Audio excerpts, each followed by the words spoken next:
Operational number की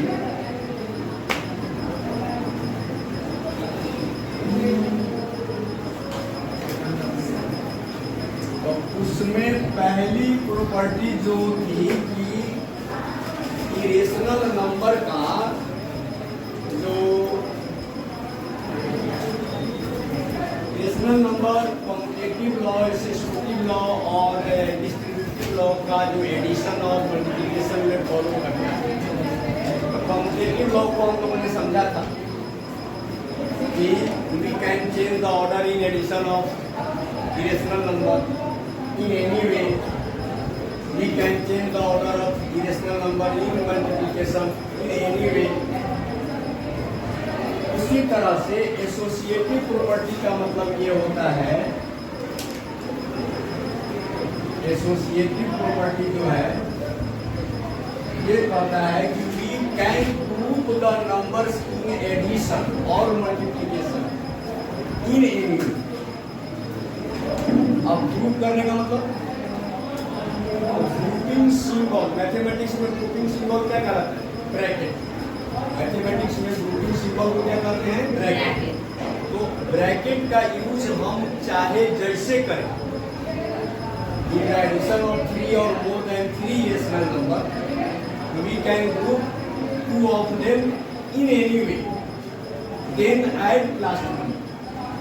3 या 3 से अधिक रेशनल नंबर को जोड़ते समय या गुना करते समय हम पहले किसी दो को लेकर के जोड़ सकते हैं, गुना कर सकते हैं, तब उसके बाद में तीसरा लेकर जोड़ते हैं या गुना करते हैं। उसमें आपका रिजल्ट जो है, आपका आंसर जो है वह सेम आएगा। कहने का मतलब तो यही बात है, एसोसिएटिव प्रॉपर्टी कहता है कि we can group the irrational number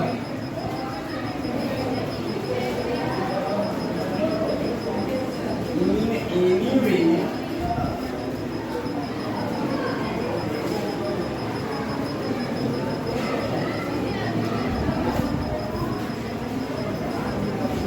during addition or multiplication।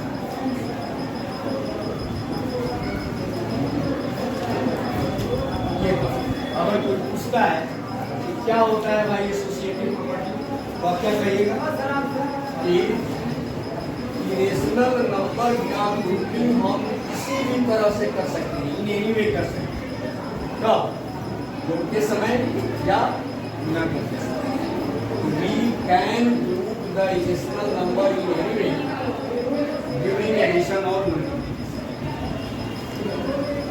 उसी तरह है distributive property of irrational number over addition over subtraction.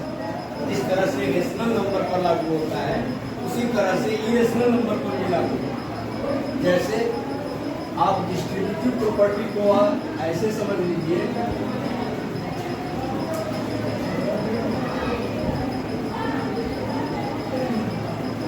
ए और बी प्लस सी है, तो आप इसको ऐसे डिस्ट्रीब्यूट करते हैं, ए इंटू बी प्लस ए इंटू सी। तो क्या किया आपने? ए को बी के साथ भी डिस्ट्रीब्यूट कर दिया और फिर ए को सी के साथ डिस्ट्रीब्यूट कर दिया। अब आपका ए बी सी कोई भी रेशनल नंबर हो सकता है, ठीक है। अगर उसी तरह से ए और बी माइनस सी है, बस ध्यान यहाँ देना है, वही भी है है वह सी में से घट जाए, चाहे नहीं भी घटेगा। अगर नहीं घटेगा तो क्या आएगा? निगेटिव में आएगा। तो वहाँ भी यही होगा कि ये भी माइनस ए सी हो जाएगा। ए को डिस्ट्रीब्यूट कर दिया गया बी के साथ, ए को डिस्ट्रीब्यूट कर देंगे सी के साथ। तो यह distributive property of irrational number over addition कहलाएगा और यह क्या कहलाएगा? Over subtraction. इस तरह से डिस्ट्रीब्यूट करने की तो बात होती है इरेशनल नंबर में, इसको हम लोग कहते हैं डिस्ट्रीब्यूटिव प्रॉपर्टी ऑफ इरेशनल।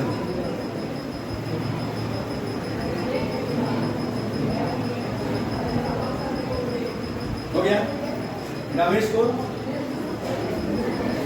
अब उसके बाद में है अगली प्रॉपर्टी जो है the sum of two irrational number, देखिएगा, sum of two irrational number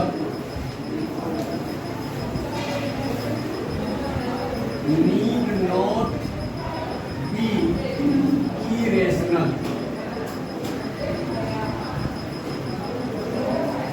दो इरेशनल नंबर का सम कोई जरूरी नहीं कि इरेशनल ही होगा. Need not be an irrational. ये याद रहेगा. इसका एग्जांपल आप कैसे दे सकते हैं? 3 प्लस रूट 2 एक इरेशनल नंबर और इसको जोड़ दिया 3 माइनस रूट 2 से, और इसको जब जोड़ा तो कितना आ गया? 6 आ गया. अब 6 जो आया और क्या है? रेशनल की रेशनल. तो इसीलिए कहा गया कि sum of two irrational number need not be an irrational. कोई जरूरी नहीं कि वो इरेशनल ही. जैसे आप क्लोजर प्रॉपर्टी पढ़े होंगे, closure property of addition of rational number, उसमें क्या कहा गया कि दो रेशनल को जोड़ने पर रेशनल ही मिलता है. When two rational numbers are added, then we get irrational number also. लेकिन यहाँ पर ध्यान से कि दो इरेशनल को जोड़ने पर कोई जरूरी नहीं कि इरेशनल ही मिले. यहाँ क्लोजर प्रॉपर्टी लागू नहीं. ये फिर उसी तरह से अगर डिफरेंस पर देखा जाए तो difference of two irrational number बिल्कुल ऐसे ही याद रखना है. Difference of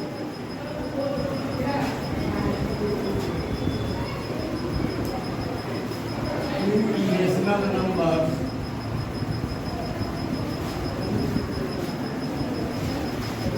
need not be an irrational. ये कि दो इरेशनल नंबर को अगर हम घटाएं तो कोई जरूरी नहीं कि वह इरेशनल ही मिलेगा. इसका एग्जांपल देख लीजिए. अगर 5 प्लस रूट 2 में से 3 प्लस रूट 2 को घटाया जाए तब क्या होगा? 5 plus root 2 minus 3 minus root 2 होगा. तो 5 माइनस 3 2 आ गया, जो कि एक रेशनल नंबर. तो दो इरेशनल नंबर का डिफरेंस कोई जरूरी नहीं कि इरेशनल ही आवे, वह रेशनल भी हो सकता है.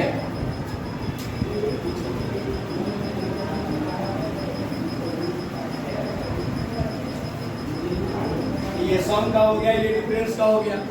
सम वाला लिख लिए होंगे. अब आइए जोड़ घटाव के बाद क्या आएगा? गुना, मल्टीप्लिकेशन. क्या दो इरेशनल नंबर का प्रोडक्ट इरेशनल हो सकता है? The product of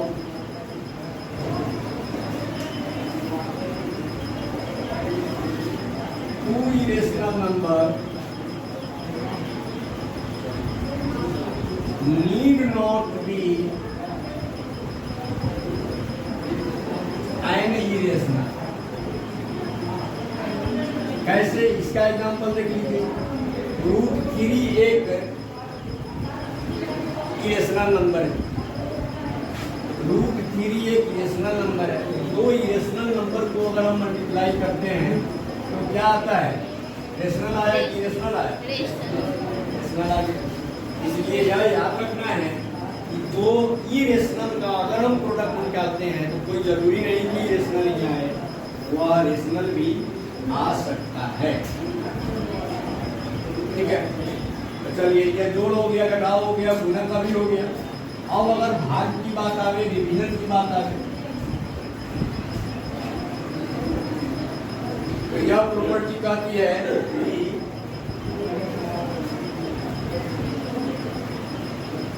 quotient of two irrational numbers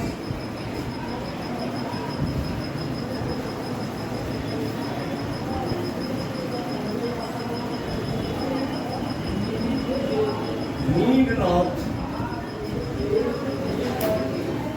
be an irrational number.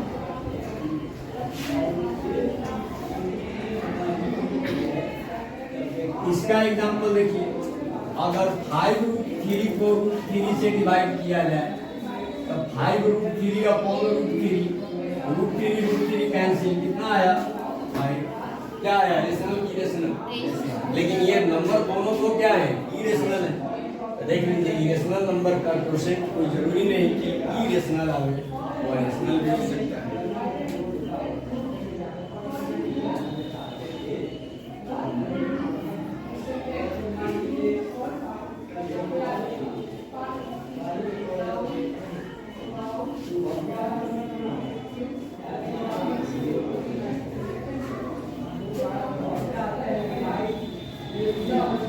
अब देखिए अगर ये तो बात होगी केवल रेशनल की, ये दोनों रेशनल नंबर है, सॉरी इरेशनल नंबर है, लेकिन अगर एक रेशनल और दूसरा इरेशनल जोड़ा जाए तो क्या आने की गुंजाइश है? एक रेशनल नंबर हो और दूसरा इरेशनल नंबर हो तो क्या आएगा इरेशनल। तो उसको भी याद रखेंगे, sum of a rational number and an irrational number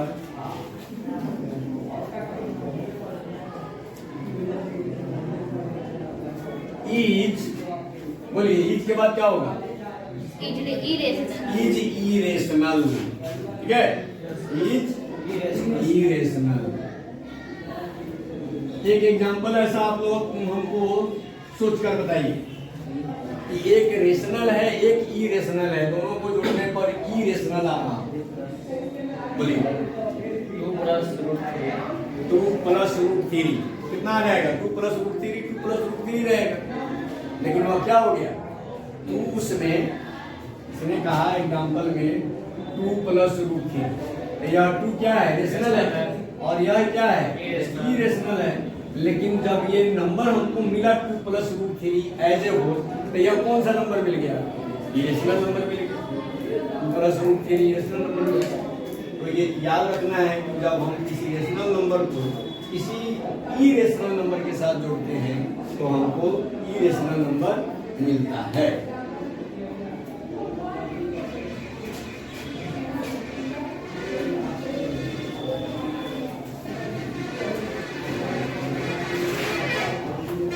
उसके बाद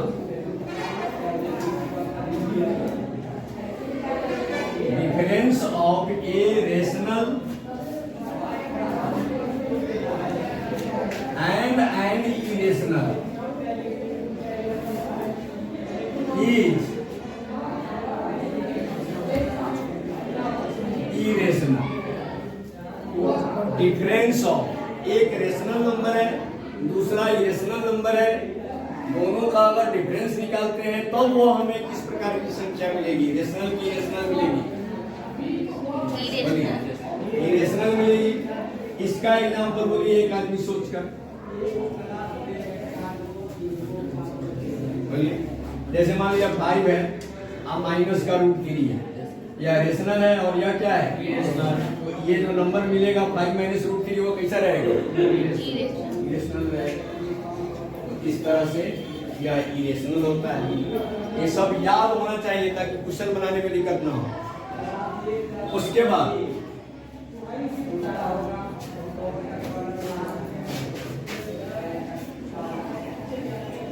प्रोडक्ट ऑफ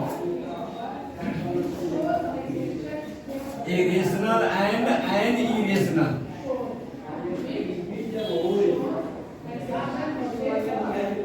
इज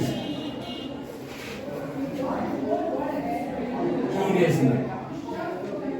रेशनल और इरेशनल का अगर हम प्रोडक्ट निकालते हैं तो हमको कैसा मिलता है इरेशनल मिलता है। इसका एक एग्जांपल 5 √3 करें तो एक रेशनल है और यह इरेशनल है, क्या आएगा 5√3 आएगा। तो 5√3 क्या हो गया इरेशनल मिल गया।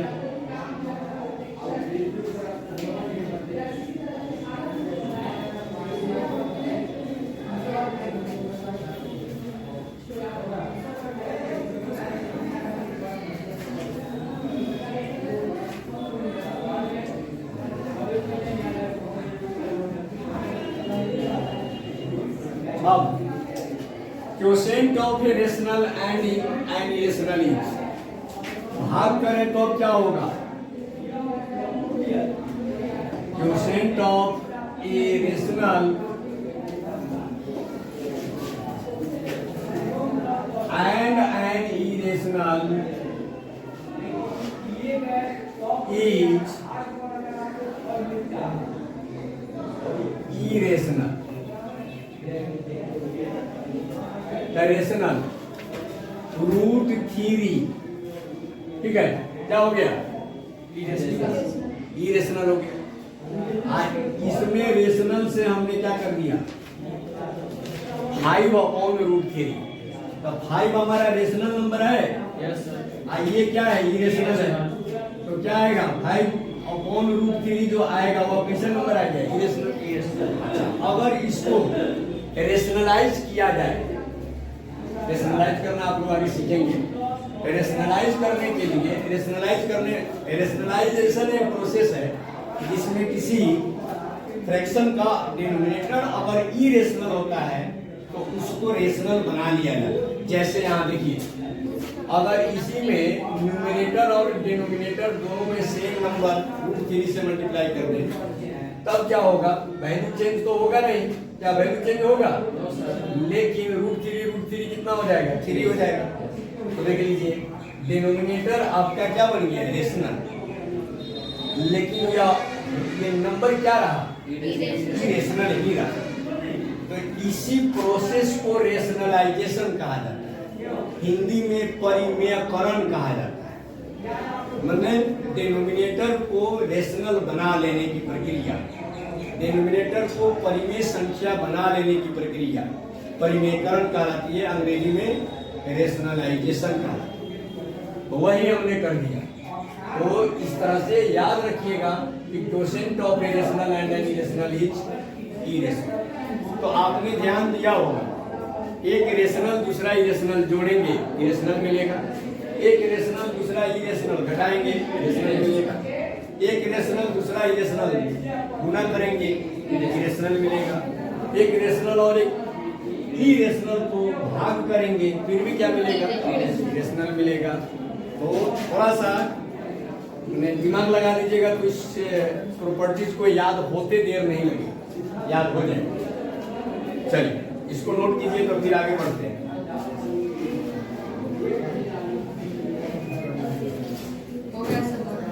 हो गया,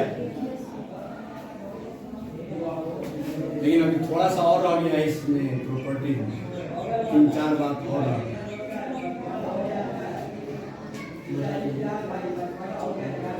बता दे,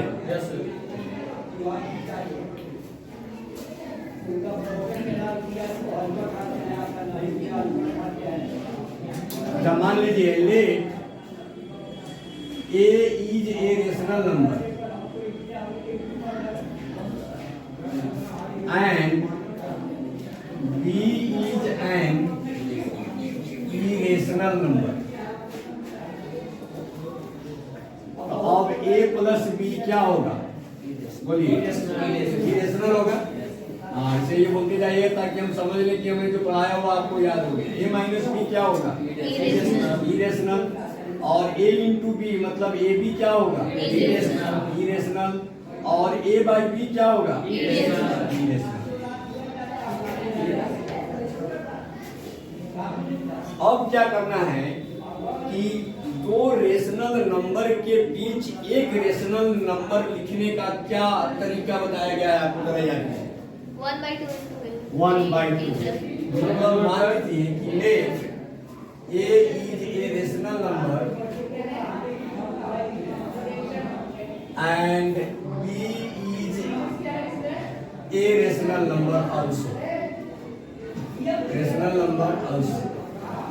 तब 1/2 इंटू ए प्लस बी करेंगे तो यह नंबर क्या मिलेगा, तो ए और बी के ठीक पिछला नंबर हमको मिल जाएगा। बोलिए मिलेगा कि नहीं मिलेगा? तो 1/2 into a plus b is lying between a and b, where a is a rational number and b is a rational number also. तो 1/2 into a plus b, a a और बी के बीच में लाई करने वाला बीच में का एकदम बीचों बीच पिछला नंबर हमको मिल गया। तो ये तरीका तो बताया गया था आपको कि अगर दो रेशनल नंबर के बीच का रेशनल नंबर लिखना हो तो दोनों को जोड़कर 1/2 से गुना कर देना या 2 से भाग कर देना। 2 से भाग करने का मतलब 1/2 से गुना करना। बस यही है, ये बात समझ में आ गई होगी। उसके बाद